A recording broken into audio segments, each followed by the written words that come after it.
In February of the year 303 AD, the Roman Empire didn't just declare war on a religion. It declared war on reality itself. Emperor Diocletian, a man so paranoid about invisible threats that he saw conspiracy in every prayer and treason in every hymn, signed into existence the first of 4 edicts that would transform the empire into a sprawling torture factory.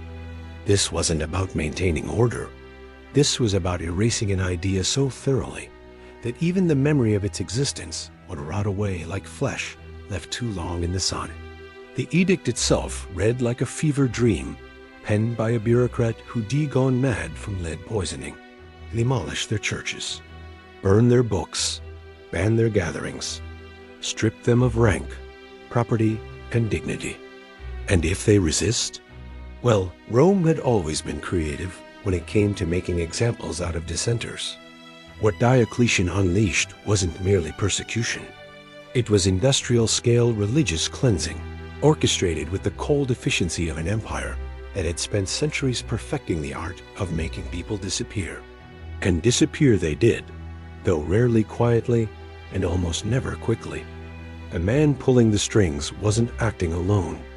Diocletian's co-Augustus, Galerius, a brute who viewed Christians the way most people view rats in a grain store, had been whispering poison into the emperor's ear for years.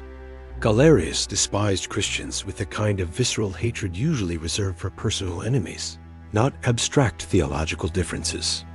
To him, they were parasites, disease carriers, who refused to honor the gods that had made Rome great. And when you combine that level of bigotry with absolute power, you get something far worse than simple cruelty. You get systematic annihilation dressed up as civic duty. The traditionalist priests, those withered old men who still believed Rome's as fortunes rose, and fell based on whether Jupiter got his daily dose of burnt offerings, cheered the decision. Finally, someone was taking their paranoid fantasies seriously. Finally, the empire would be cleansed of this foreign infection that dared suggest there might be something more important than Caesar. The first church to fall was in Nicomedia, the eastern capital, razed to the ground on the very day the edict was publicly posted. Soldiers stormed in like they were sacking an enemy fortress, tearing down altars, smashing sacred vessels, and setting fire to anything that looked remotely holy. Eyewitnesses described the scene as less an execution and more a ritual desecration, as if the empire itself needed to perform some perverse sacrament to cleanse the spiritual pollution. Within the same week, Christian bishops were being dragged from their homes in chains, their faces already bearing the marks of preliminary beatings. Some were given the opportunity to save themselves by handing over their scriptures. Most refused, which meant the real entertainment could begin. Rome had always understood that fear wasn't just about killing people. It was about killing them slowly, publicly, and in ways that would haunt the survivors forever. What followed was a masterclass in state-sponsored terror. Bishops weren't simply arrested. They were subjected to interrogations that made crucifixion look merciful by comparison. In Nicomedia, Bishop Anthimus was scourged with metal-tipped whips that shredded his back into ribbons of hanging meat before he was paraded through the streets like a carnival attraction. His severed head was later mounted on a spike in the city center, eyes still open, tongue lolling out, a grotesque warning to anyone foolish enough to think prayers could protect them from Roman steel. In Alexandria, Peter of Alexandria, a brilliant theologian whose crime was believing in the wrong invisible deity, was thrown into a cell so dark and small that standing upright became a luxury he'd forgotten within days. They starved him, beat him, broke his fingers one by one during interrogation sessions that lasted until the torturers themselves grew bored. When they finally dragged him to his execution months later, he was barely recognizable as human, more a collection of bruises and festering wounds held together by sheer defiant will. But the bishops of North Africa, they got special treatment, the kind of personalized cruelty that suggested someone in the Imperial administration was taking this very, very personally. Felix of Thibauca refused to surrender his scriptures, so the Romans decided to make his body the canvas for their displeasure. Red-hot branding irons were pressed against his face and chest, the smell of burning flesh filling the room as his screams echoed off stone walls. They forced his mouth open and tried to burn scripture pages against his tongue, a sickeningly literal attempt to destroy the word through the flesh of its guardian. When branding failed to break him, they tied him to a stake, piled kindling around his feet, and set him ablaze while he was still conscious enough to feel every agonizing second of his skin bubbling and blackening. These weren't executions. They were performances, carefully choreographed demonstrations of what happens when you mistake faith for immunity from imperial wrath. Public burnings became the empire's favorite form of religious pest control, and Rome approached the task with the enthusiasm of an arsonist given a government contract. Between 303 and 305 AD, pyres sprouted in city squares like grotesque flowers, each one fed with human fuel deemed unworthy of continued existence. These weren't chaotic mob lynchings. These were organized events, often scheduled around festivals and market days to ensure maximum attendance. Roman governors, following imperial orders with the kind of mindless obedience that bureaucrats throughout history have perfected, oversaw the construction of elaborate execution platforms. Christians were bound, doused in oil, until their clothes were thoroughly soaked and thrown alive into flames, hot enough to make their hair ignite before their bodies even touched the fire. The screaming rarely lasted long, though long enough for the crowd to get their money's worth of entertainment. In Phrygia, an entire Christian village made the fatal mistake of gathering for worship. The regional governor, demonstrating the kind of proportional response Rome was famous for, simply had his soldiers surround the church and set it ablaze with everyone still inside. Men, women, children, infants too young to understand why the air had suddenly turned to liquid heat. No one escaped. No one was meant to.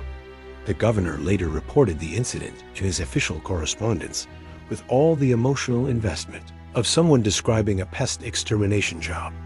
The symbolism wasn't lost on anyone. Fire in Roman religion was purifying, cleansing, transformative. The Vestal virgins tended sacred flames. Cremation was how Rome honored its dead. But in Diocletian's empire, fire became something else entirely. It became an instrument of erasure, a way to destroy not just bodies, but the very possibility of resurrection that Christians clung to so desperately. Burning denied them proper burial, scattered their ashes to the wind, left nothing behind to venerate or remember. It was humiliation that extended beyond death, a final insult delivered through chemistry and physics. Christian virgins, those women who'd taken vows of celibacy in service to their God, were subjected to particularly sadistic treatment before their executions.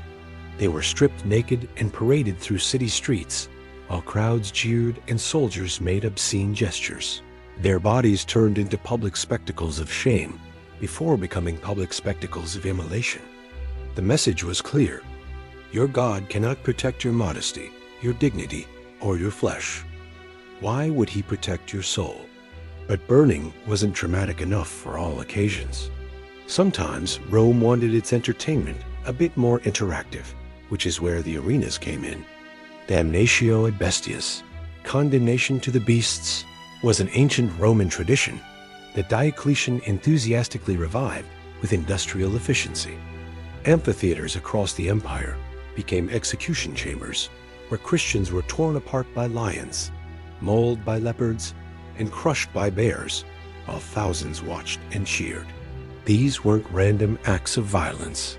They were carefully orchestrated productions, scheduled events that governors advertised weeks in advance. In Caesarea Maritima, the local amphitheater ran a regular program of Christian executions, sometimes multiple sessions per day, depending on supply. The condemned were dragged into the arena, stripped and shackled, often already bleeding from preliminary scourging sessions designed to attract the beasts with the scent of fresh wounds. Some were tied to stakes, unable to run or defend themselves, forced to watch as the gates opened. And predators that hadn't been fed in days came charging toward the smell of accessible meat. The crowds loved it. There's something deeply disturbing about that fact, but it's impossible to ignore. These weren't reluctant witnesses to state violence. These were enthusiastic participants, paying customers who brought their families to watch human beings get disemboweled by wild animals. They cheered when a lion's jaws closed around a Christian's throat. They gasped with delight when a bear used its claws to peel someone's face off. They ate snacks. In Tyre during a festival execution, in 304 AD, eyewitnesses described how both men and women were paraded into the arena, some already pierced with iron hooks that tore through, their flesh others tied to posts, while beasts circled like diners, selecting from a buffet. Children were not exempt from this entertainment. Roman authorities specifically included young Christians in some executions, apparently believing that the sight of a child being mauled to death would somehow demonstrate the power of Roman gods over the impotent Christian deity. The psychological calculation was as brutal as the physical act. Break the spirit of the community by showing them their god could and even protect the innocent. What's particularly chilling is how normalized this became. Arena executions weren't emergency measures or desperate acts during wartime. They were routine administrative procedures, part of the regular functioning of imperial governance. Governors filed reports. Soldiers received standard pay. Beast handlers were reimbursed for animal upkeep. The entire apparatus of state-sponsored torture operated with the mundane efficiency of a tax collection agency, except instead of coins, they were collecting corpses. And through it all, many Christians refused to recant, refused to flee, refused to fight back even when the gates opened and death came charging toward them on four legs. They knelt in prayer as jaws closed around their necks, as claws opened their abdomens, as their blood soaked into arena sand that had absorbed the blood of thousands before them. This defiance, this stubborn refusal to acknowledge that Rome had the final word on existence itself, drove imperial authorities absolutely insane. How do you terrorize people who've decided your worst nightmares are preferable to betraying their beliefs? You can't, which is why Diocletian's great persecution ultimately failed spectacularly, creating martyrs faster than executioners could dispose of the bodies, transforming every public torture session into a recruiting event for the very faith it was meant to exterminate. The prisons built for murderers and thieves overflowed with bishops and priests. The empire had turned itself into a vast machine for producing saints, and it didn't even realize it until far too late.